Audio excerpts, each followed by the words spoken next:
When I turned 70, I didn't feel old, I felt invisible. Not to everyone, of course, but to the world that once counted on me, needed me, listened when I spoke. And yet, as I've watched friends around me slow down, disappear from social circles, or quietly fade behind prescriptions and routines, I started asking a quiet but powerful question. Why do some of us struggle to live past 80, while others seem to thrive well into their 90s, full of clarity, balance, and peace? This video isn't just another list of health advice or warnings. It's a gentle walk through 5 often overlooked reasons, ones your doctor may never mention, that silently shorten life after 70. We'll talk about the things that quietly steal our strength, not just from our bodies, but from our spirit and sense of meaning. From the loneliness no one sees, to the well-intentioned medications that quietly exhaust us, and even the loss of purpose that can dim our light from the inside out, each reason matters. So if you're someone who believes that growing older should also mean growing wiser, calmer, and more alive, not just existing, then you're in the right place. Click subscribe, share your experience in the comments, or even type your age and where you're watching from. What comes next might just help you or someone you love live not just longer, but better. Sometimes it's not the aches in our joints or the pills we take that weigh us down the most. It's the silence in the room, the long pause between phone calls, the chair left empty at the Sunday table. As we grow older, life changes in ways we don't always prepare for. Friends we've known for decades move away or pass on. Neighbors who once stopped by for coffee no longer do. And even our families, despite their love, become busy with their own lives. This quiet drift into isolation often begins so gently that we barely notice it until one day we look around and realize how much time we've spent alone. Social disconnection is not simply about being alone. It's about feeling emotionally cut off, like our stories, our wisdom, and our experiences no longer have a place in the world. And yet, countless studies on healthy aging and longevity show that staying socially connected is one of the most powerful ways to protect not only our minds, but also our hearts and immune systems. In fact, researchers now consider loneliness to be as harmful to our health as smoking 15 cigarettes a day. That's not just a metaphor, it's a medical reality that has been quietly affecting older adults across the world, especially in places like the United States and Europe, where independence is often mistaken for strength. The problem is, loneliness doesn't always feel dramatic. It's not crying in a dark room or calling out for help. Sometimes it's just the slow erosion of small, meaningful interactions, bumping into someone at the post office, chatting with a neighbor, attending a weekly book club. When those small moments disappear, our emotional muscles begin to weaken. Over time, this leads to increased stress hormones like cortisol, chronic inflammation, and even a higher risk of cognitive decline. What's most heartbreaking is that many seniors believe this is just how old age is supposed to feel. Quiet, detached, waiting. But that doesn't have to be the case. There are still ways to nurture connection, even when life feels quieter than before. Some have found new friendships by joining walking groups or faith-based gatherings tailored to seniors. Others have embraced technology, not to stay young, but to stay in touch. Video calls with grandchildren, online discussion groups, or even learning circles designed for life after 70. And sometimes, the first step is simply opening up. Again, saying hello to the neighbor you once knew well, starting a conversation with someone you see every week at the store, or inviting someone over for tea without waiting for a special occasion. The truth is, we don't age in isolation. Because of fate, we age that way because no one told us we didn't have to. Human connection is not a luxury reserved for the young. It is, and always has been, a vital part of aging gracefully and living meaningfully. Even after 70, your voice still matters. Your presence still matters. And perhaps the most powerful step you can take toward living longer is remembering that you were never meant to go through this life alone. And while the absence of companionship can slowly quiet the spirit, the absence of movement can just as silently take its toll on the body. For many seniors, especially after retirement or the loss of a partner, the pace of life slows not only emotionally but also physically. Days that were once filled with walking to work, caring for grandchildren, or even just tending the garden can become quieter, more still, and eventually sedentary. At first, this stillness might seem like a well-earned rest, a chance to finally relax after decades of responsibilities. But over time, that rest can become routine, and that routine can begin to chip away at the very foundation of our strength and independence. The truth is, our bodies were made to move, even in older age, especially in older age. Yet for many, people after 70, the fear of falling, the discomfort of aching joints, or simply not knowing where to begin again can lead to less activity day by day. And while it might seem harmless to skip the walk or spend most of the day sitting, this kind of inactivity leads to a gradual loss of muscle mass, balance, and heart function. What's most concerning is that this decline often feels so natural, so expected, that we don't recognize it as something we can change. But what if we did? What if we could reverse some of that loss, not through strenuous exercise or gym routines, but through gentle, consistent movement that respects where we are today, not where we once were? Many older adults have found that just 15 minutes a day walking around the home, practicing simple balance exercises by the counter, or doing chair yoga with an online video can make a noticeable difference in how they feel. It's not about intensity or performance. It's about preserving what matters most. The ability to move without fear, to breathe deeply, to rise from a chair without strain, and to feel capable in your skin. You don't need to become an athlete or follow a rigid fitness plan. What helps is choosing a movement that brings a sense of ease and rhythm back into your daily life. A neighbor of mine, who once relied heavily on a cane, began simply by standing during commercials while watching television. From there, she added slow leg lifts, gentle arm circles, and short walks to her mailbox. Within weeks, she was not only moving more confidently, but sleeping better, eating with more appetite, and even smiling more often. Movement, after all, doesn't just support the body, it uplifts the mind and soul. So if you've been sitting more than you'd like, if you've noticed that steps feel steeper or your legs feel heavier, take that as your body's whisper, not its warning. It's asking for attention, not punishment.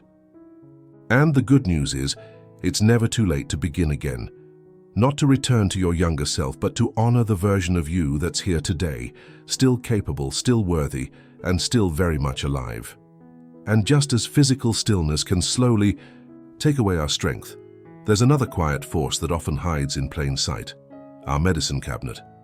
For many older adults, taking medications becomes such a routine part of daily life that we hardly pause to question it. A pill for blood pressure, another for sleep, something for digestion, one more for the aches in your knees, and before long, your daily routine revolves around a growing list of prescriptions. At first, it seems manageable. After all, each medication was prescribed with good intentions. But over time, you may begin to notice a heaviness in your body, a fog in your thinking, or a fatigue that feels deeper than tiredness. And the hardest part is, you might not even know where it's coming from. This is where the term medication cascade becomes important, a medical reality that too many seniors experience without realizing it. It happens when the side effect of one medication is mistaken for a new health issue, prompting another prescription, which then causes its side effect, and so on. What began as treatment becomes a chain reaction, silently affecting your balance, your memory, and even your independence. And because these changes come on gradually, they often feel like just another part of aging, instead of what they are, avoidable complications from too many overlapping drugs. One woman I once knew, sharp and vibrant in her 70s, began to experience frequent dizzy spells and confusion. Her children worried it was the early stages of dementia. But after a thorough medication review, it turned out she was on 12 different prescriptions, some of which were interacting in ways her doctors hadn't noticed. With guidance from a geriatric specialist, she was able to reduce her medication load safely, and within weeks her clarity returned. The problem wasn't her age, it was the silent overload her body had been carrying without complaint. If this sounds familiar, you're not alone. In the United States and many parts of Europe, polypharmacy, taking multiple medications daily, is one of the most common yet under-discussed risks for seniors. But it doesn't have to be this way. You have every right to ask questions, to review your medications regularly, and to understand what each pill is doing for you. This is not about distrust, it's about partnership. Your doctor or pharmacist should walk beside you in this, not above you. Even small changes can make a world of difference. Asking whether a drug is still necessary, whether there's a non-drug alternative, or whether two medications are working against each other can open the door to a lighter, clearer way of living. And with today's tools like digital reminders, simplified pill packs, and annual medication reviews, you can take charge without doing it alone.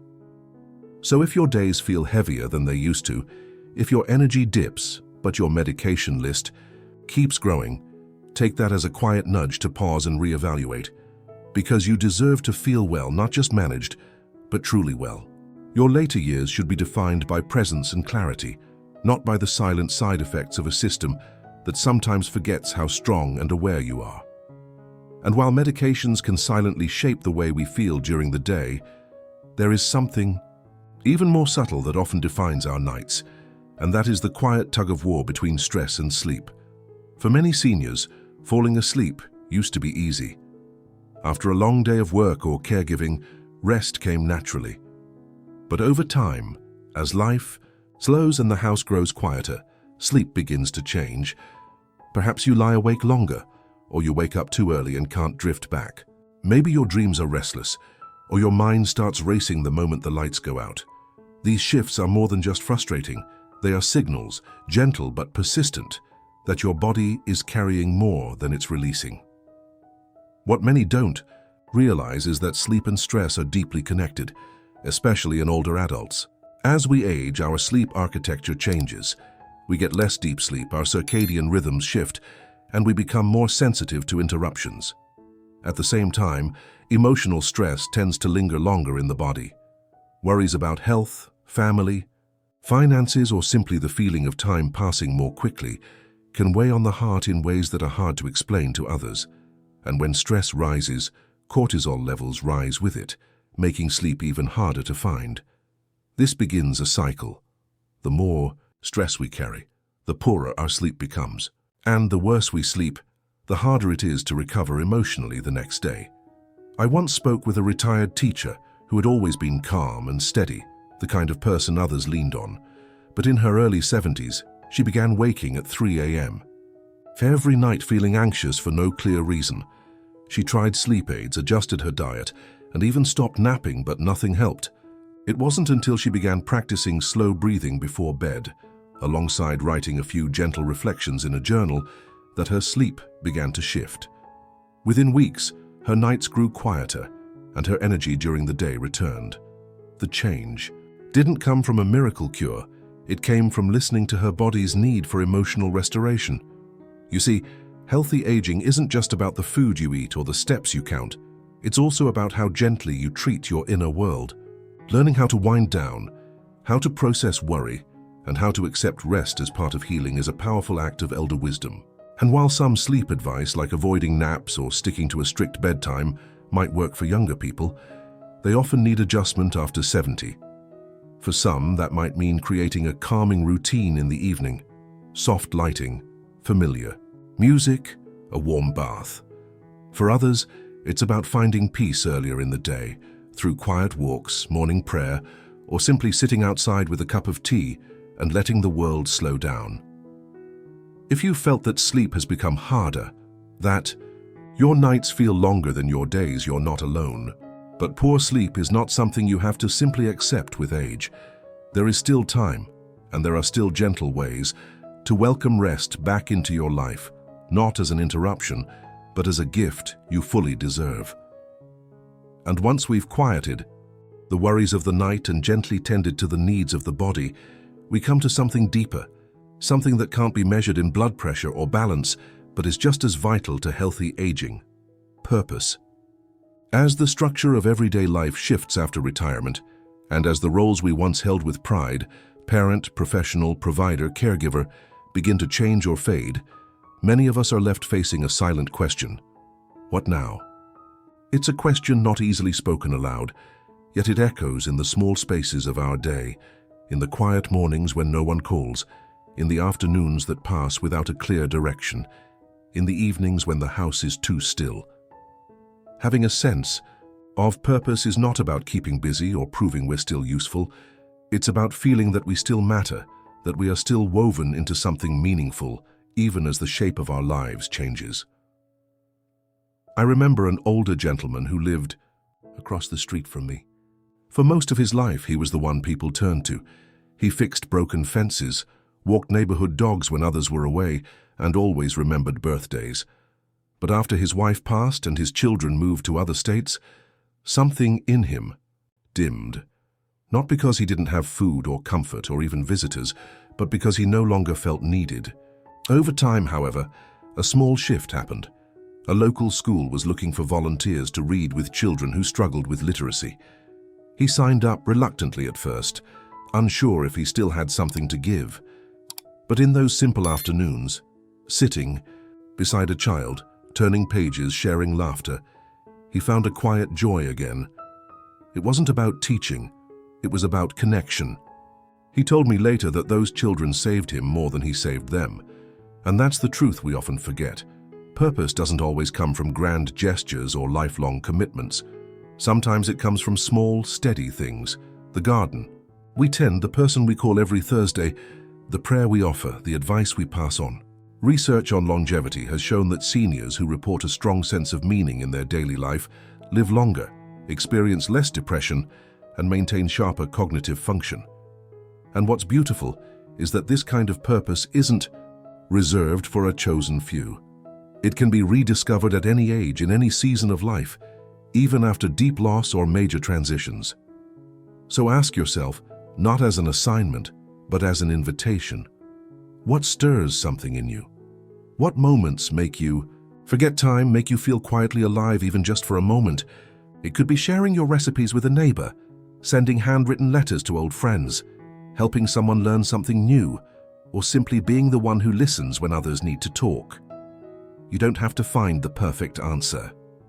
You only need to begin with a single act that makes your day feel just a little more whole. Because living with purpose isn't about doing more. It's about feeling connected to something that still matters. And you even now matter more than you know. As we've gently uncovered today, the journey beyond 70 is not simply about avoiding illness. It's about protecting your peace, nurturing your purpose, and making small daily choices that quietly extend both the quality and length of your life. Whether it's staying socially connected, moving your body with care, reevaluating your medications, improving your sleep, or rediscovering what gives your life meaning, each step creates a ripple, and those ripples matter. I've seen friends who ignored these signs decline too quickly, while others who took these insights to heart found renewed strength, joy, and clarity in their later years. Aging gracefully isn't about chasing youth, it's about embracing wisdom with intention. So now I gently ask you, which of these 5 reasons spoke to you the most today? Was it number 1, 3, or maybe all 5? Leave your number, or better yet, share a small story in the comments below. Because your experience may be the exact insight someone else in our community is searching for right now.